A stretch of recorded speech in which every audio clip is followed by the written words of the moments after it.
أعوذ بالله من الشيطان الرجيم. بسم الله الرحمن الرحيم.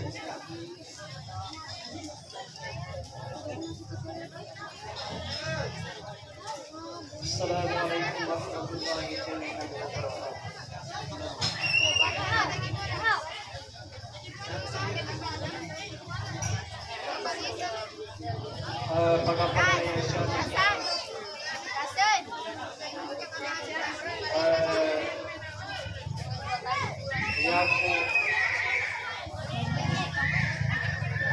Mabaloy magkaroon na niya sa basa ng English niya. Hindi na mana siya kumakilmuan.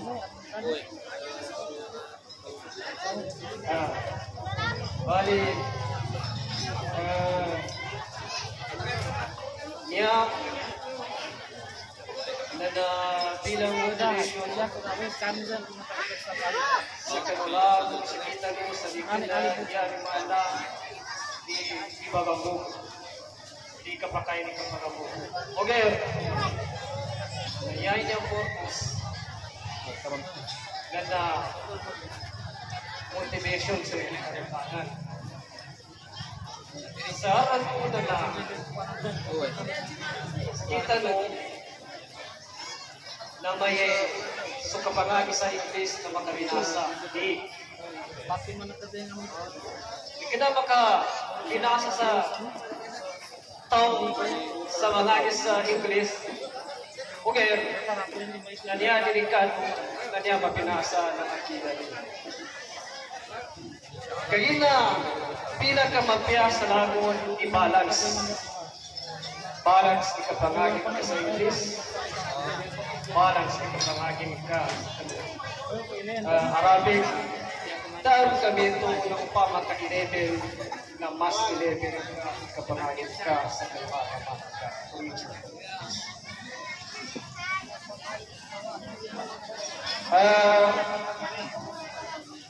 First of all, I would like to gratitude to all visitors that here attended the graduation ceremony in this year 2020. In behalf of the office of Mayor in the municipality of Dapacopa, Honorable Bay Bongbong Bintimbang Ampatuan Al-Haja, in the office of the Vice Mayor, Honorable Datu Pri Supri Norabi Bintimbang Ampatuan, in the office of from the members of LGUs, the Municipal Police OIC, Police Lieutenant Sir Albert J. Pansoy Jr., and the Municipal Chief MCAP PSFP, Honorable Sir Patuani, Aminit Sir, and also to our Barangay Chairwoman of Barangay Ligtungon, no other than Honorable Tina Pantingan. And of course, to our Municipal Political Committee in Municipality of Dapacopa, no other than Honorable Sir Abdul Nasir Upang. Sir. And to our Barangay Pulpo, no other than Sir Sapal Samuluan. And of course, to our Barangay Chairman of the Municipality of Sharif Agwag, Barangay Lupong, Sir Mudrik, Sir Mudrik Kamal. And also God, to our especially father and mother of Markaz Al-Hajj Nur Huda li Tahfidh Al-Quran Al-Karim Boys and Girls Incorporated. At the same time is currently the second municipality of Datoropar, Madam Nur Huda Kamal from Al-Hajj. And to our president of the Markaz, Honorable Sir Nur Hadi Kamal Upam, and to their brothers, Sir Nur Hashim Kamal Upam, and to the family of Upam, and to their relatives, friends, and especially to Sir Hussein Abdul Dayyan. Ustadz, graduates, students, parents, visitors, Assalamu alaikum warahmatullahi jami'an wa barakatuh, and good morning to everyone. Today is a special day because we are here to celebrate and witnesses our dear student. Today is my specific milestone for the first commencement exercises in this year 2024. At the Markaz Al-Hajj Nur Huda li Tahfidh Al-Quran Al-Karim Boys and Girls Incorporated at located to City of Fulbada, Barangay Limpungo, Datoropar. To the graduate, sa lahat na magtatapos ngayon, please listen because I have something inspirational message of all, especially to our graduates. Sa kabila ng pagsisikap niyo, pagtitiyaga, pagtitiis sa anumang mga pagsubok na dumating sa buhay niyo, ay naging matatag kayo. Dahil sa effort na ibinigay ay may mararating kayo sa buhay.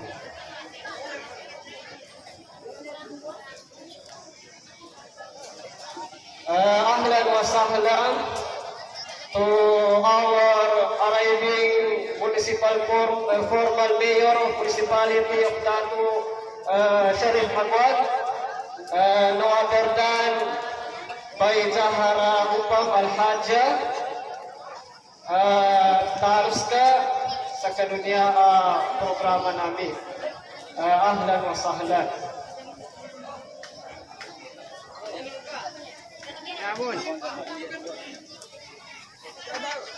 Yan ay isa sa mga biyaya ng Allah Subhanahu wa Ta'ala sa inyo. Wika nga nila, kung may itinanim ay may aanihin, nasa tao ang gawa, nasa Diyos at awa.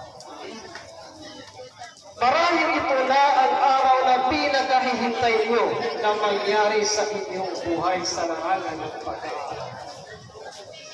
Ay ang makapagtapos.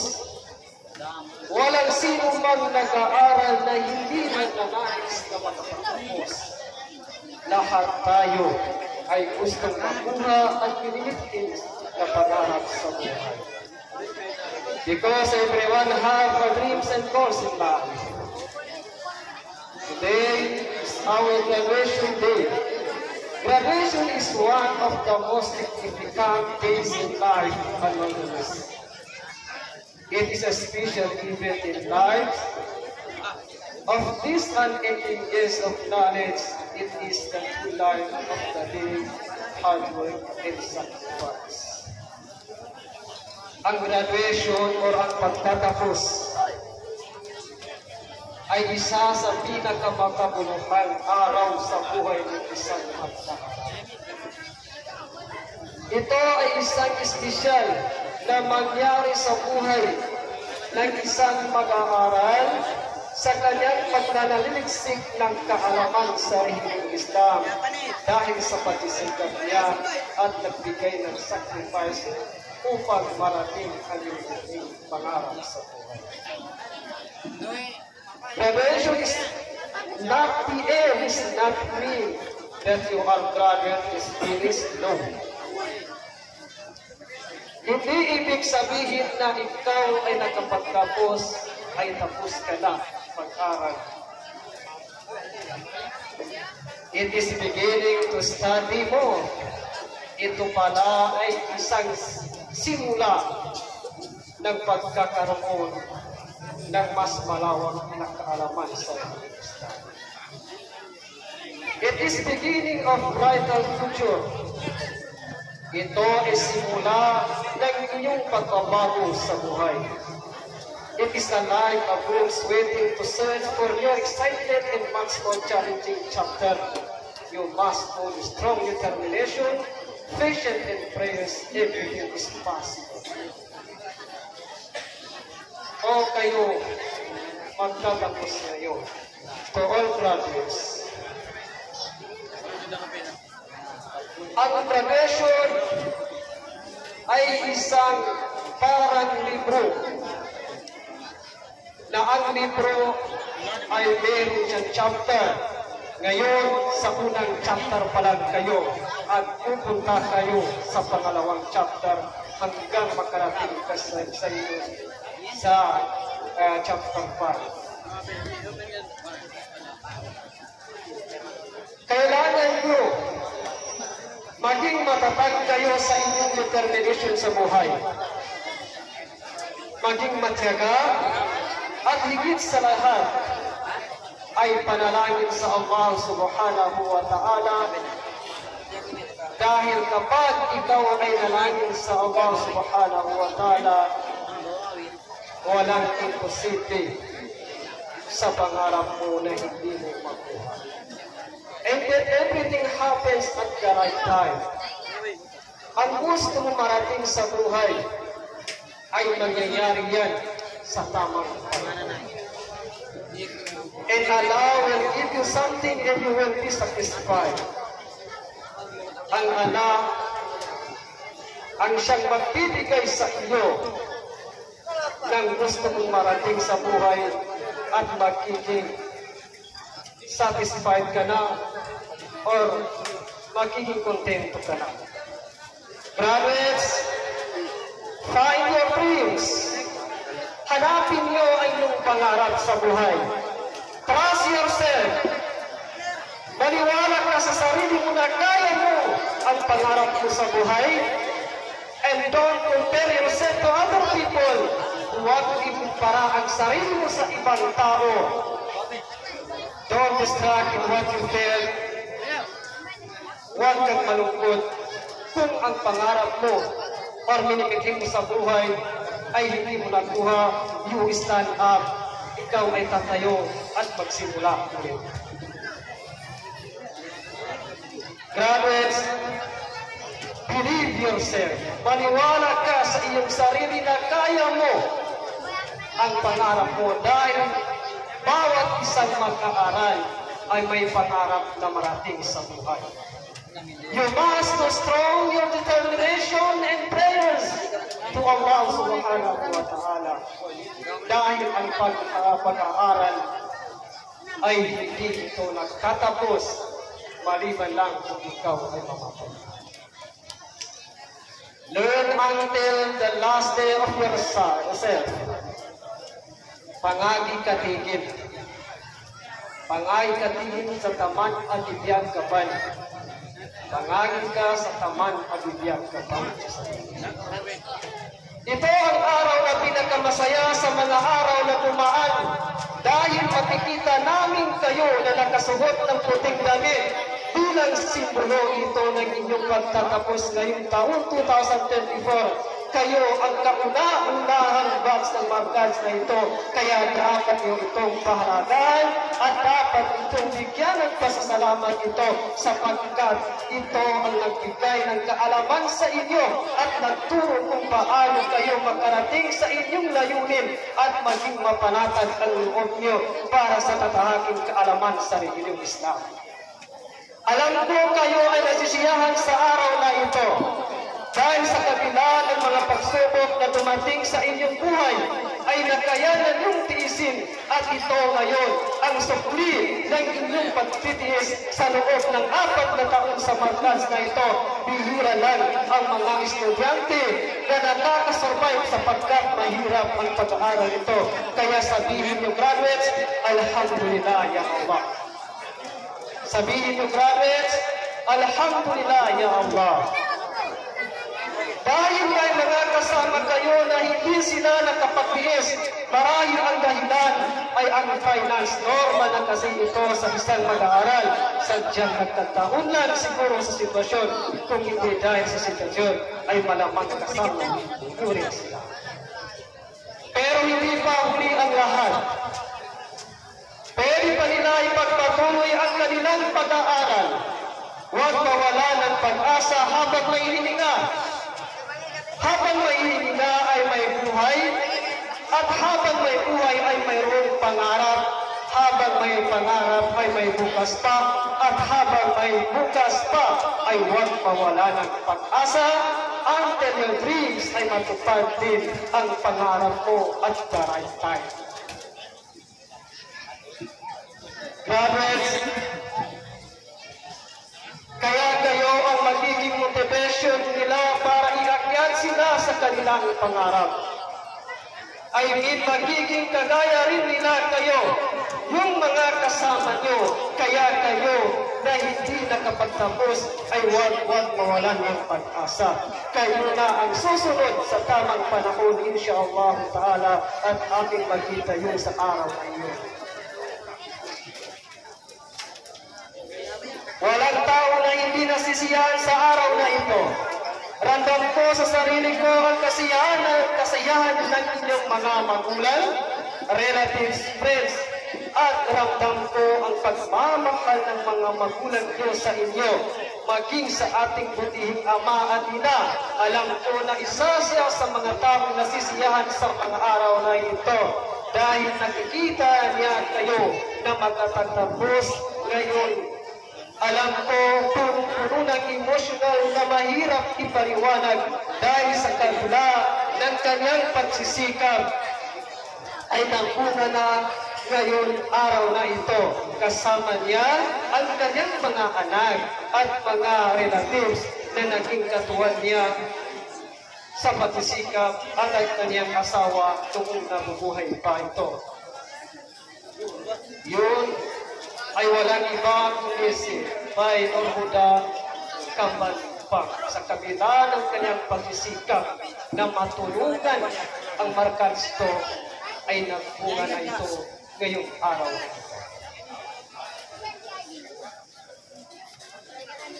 Sa ating po lahat, ating ipag-asal sa Allah subhanahu wa ta'ala na makakarating sa Kanya ang gantimpalang ito.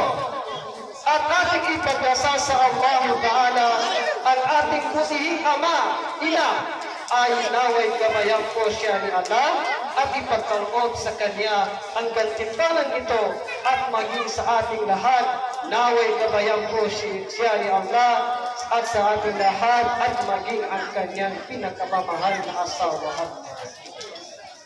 Hindi ko alam kung masisiyahan pa ako o malulungkot ngayong araw na ito. One of my reasons kung bakit ako malulungkot, dahil alam ko, pagkatapos ng graduation, ay uuwi na kayo sa inyong mga bahay. At iiwan nyo na kami dito. Normal na iyon. But one of my point is baka pag-uwi nyo sa inyong bahay ay hindi na nyo babasahin ang Quran. At hindi ito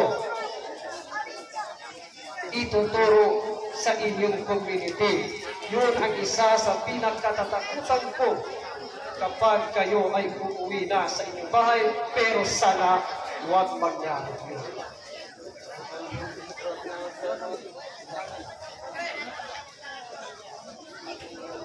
Dahil hindi na kayo kontrolado ng markans na ito, at babalik na kayo sa inyong tunay na mga magulang. Kaya sa mga magulang,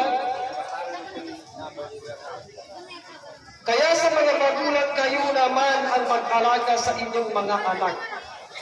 Ang pinahiram ng sandali ay babalik na sa tunay na nananaalaga. Kayo mga magulang, sa inyo na nagkasasalalay ang kinabukasan ng inyong mga anak. Graduate, you submit to love the Quran. Remember, graduates, naghihintay sa inyo ang inyong lugar at kayo ay sasalubungin ng congratulations